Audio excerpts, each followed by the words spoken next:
I want to talk with you today about salary negotiation. Remind you about a couple of quick techniques and then focus in on walking away from the offer and how to do that the right way, not with anger, not with annoyance, but to walk away from an offer and see if you can guilt them into making a change in what they've proposed.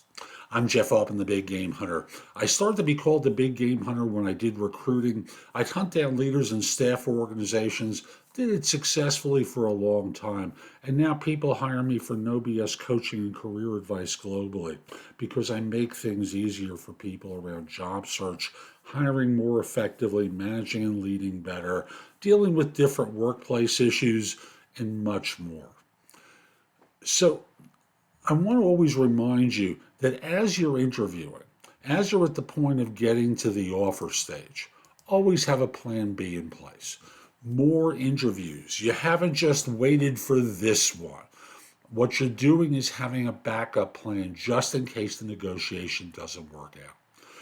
And thus, the first thing I always encourage people to do is let the silence do the work. So when they make the offer and it's come in low, you pause for a second and go, huh. And this basically tells them that you're disappointed. You don't have to say anything, but by being quiet and then making that sound, you're putting pressure on them to make a change. And after you've done that, you basically pause and say, I'd like a few days to think about it, which gets them worried that they might lose you because they've chosen you. And they don't want to lose you and go back to their second choice. They don't want to risk losing their second choice. They want to get you. So let the silence do the work is one technique. Of course, there's split the difference, which I'm not really a big fan of. You know what your real value is, and being able to stand your ground really serves you. But some of you don't have anything else going on. And I understand that. So see if you can split the difference. There's always the technique of referring to some salary survey that identifies your value by some wide range. You're worth 125 to 150. I'm looking for 145. Well, yeah, I understand that there's a salary survey, but there's a range in there. And we assessed you to 130, not 145. Okay, that's the problem with the salary survey. The last thing is about walking away. And walking away does have benefit. Number one is you're not desperate. It shows that you have self-confidence. Maybe they circle back to you at a later point and try and reopen the negotiation. Doesn't happen often, but it does happen from time to time. And you maintain self-respect, which clearly has value.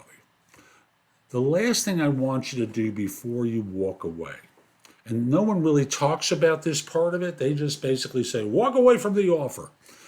But before you walk away, if you're in person, you stop at the door with your hand on the doorknob. Maybe the door is open a little bit. And you look back over your shoulder and say to the person who's extended the offer, I'm sorry. I apologize for not being able to sufficiently impress you. What do you mean? We made you an offer.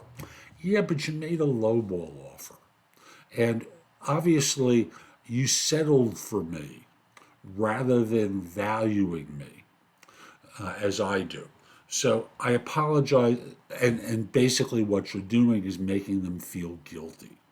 Doesn't always work. It's a one last shot attempt. And what you're able to do sometimes is reopen the conversation about what you can do for them. Because the next part of this may be if they invite you to sit back down. And this could be done on camera. It can be done on phone, by the phone if the offer was extended over the phone. However it is, the idea is to start off with the apology. What do you mean? Well, if I sufficiently impressed you, you would have extended an offer at the right price for me.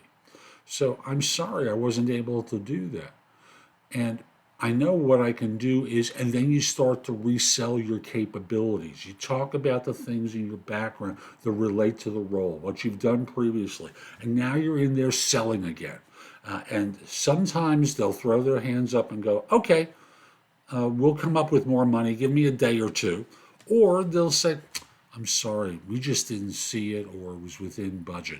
And it doesn't make you worth less. If anything, reiterating what it is that you could have done for this organization had they been smart enough to value you properly instead of deciding to go to their second choice or start interviewing again is worth it for you.